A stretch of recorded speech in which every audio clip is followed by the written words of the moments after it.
The way this typically unfolds whenever we go to war, I feel like every time you have the president and various of his cabinet officials making sort of pronouncements about no decision has been made, we haven't decided what we're going to do precisely, but right now it seems a little different. And do you sense that? And if so, what? What is different? Well, the administration seems to reverse the process.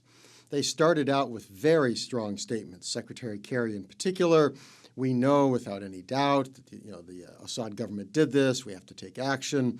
Discussions about ships moving into the eastern Mediterranean. A real presumption, bombing might start even late in the week. And then all of a sudden the president says no decision has been made. So it looks to me like some of his aides may have gotten out in front of him, and also may reflect that they're looking around and suddenly finding themselves rather exposed. The British government, which had been cheerleading for this, has suddenly stepped back and said, well, maybe not. We better wait. We're going to have a vote. There's the Arab League is not supporting it. They don't find much support on Capitol Hill. The American people say they don't want it. So we may actually see a potential retreat here. I have almost the sense the president seems to be sawing off the limb on which his aides have gone. So it'll be interesting to see how this plays out. There may actually be genuine hesitation here, in contrast to usually, as you suggest. It's simply what they say while they're getting ready for another war. So if any declaration of war that would be presented to Congress would fail, what resistance do we see there? Well, there's no enthusiasm at all, I think, on Capitol Hill for this, other than kind of the usual suspects. A John McCain, for example, who's wanted this for a long time. A letter signed by both Republicans and Democrats coming out of the House saying that we, should make a decision here, that we want to have a declaration. John Boehner didn't demand that, but he said that the president hasn't given adequate justification to Congress. There needed to be consultation.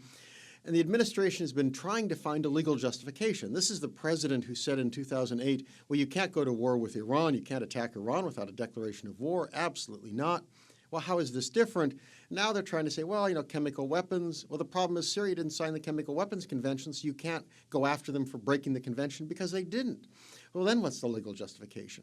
So I think there's a nervousness there. They suddenly see they don't have good legal grounds. They don't have a lot of political support. They're losing international support.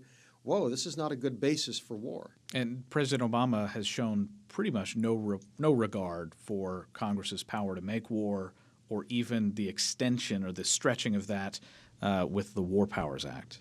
No, it's ironic, though. The president, of course, was a U.S. senator.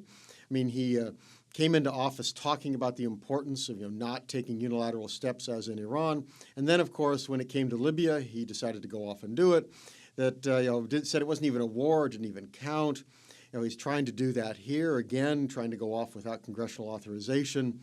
This is an administration that clearly wants to do what it wants to do, but it's really constrained. It's a real challenge. And I think that's the same thing with Kerry. This is a man who was in the U.S. Senate. You'd think he would respect congressional prerogatives, but he clearly is charging ahead, didn't even bother articulating the legal grounds, just saying we've got to do this.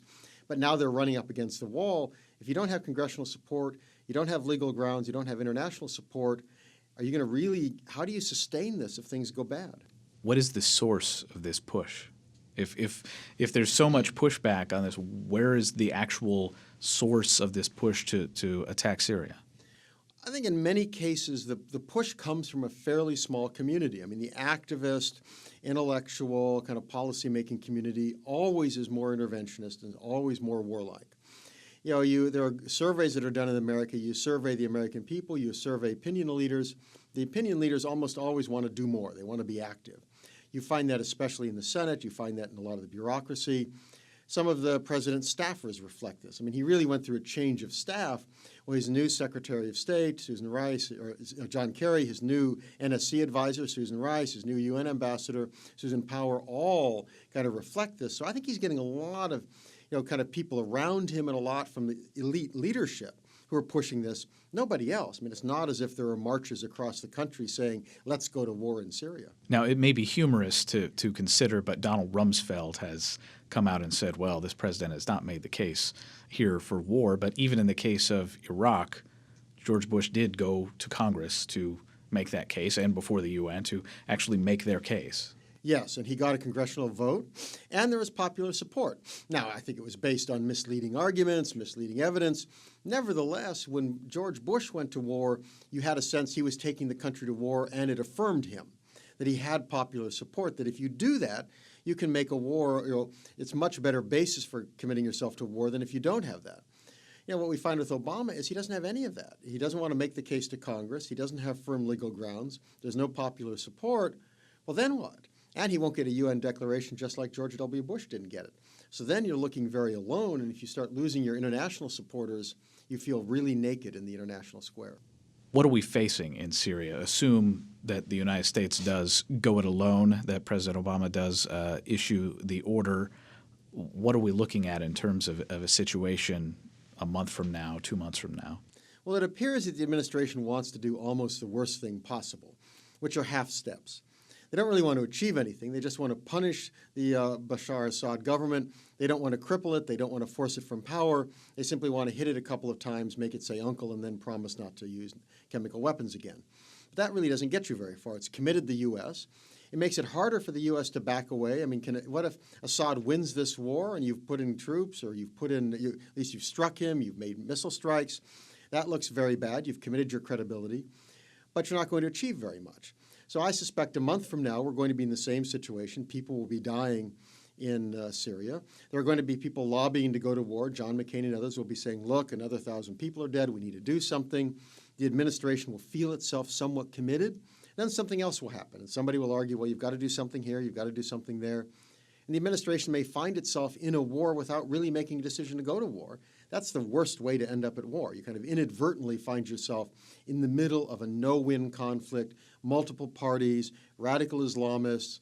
I mean, what a disaster. The anti-war movement was loud and active during the run-up to the Iraq War and throughout the Iraq War. Where is it? Well, it hasn't been there in terms of Afghanistan either. Clearly, a lot of these folks don't want to attack the man they saw as their champion on other issues. There's been some discussion within the progressive community, and there are people out there, Glenn Greenwald among others, saying this is an outrage, that we're out there criticizing Republicans who go to war, who violate civil liberties. Democrats do that, and there's silence. It'll be interesting to see if this revives things. At what point are progressives who are against war ready to stand against an administration which seems committed to continually going to war?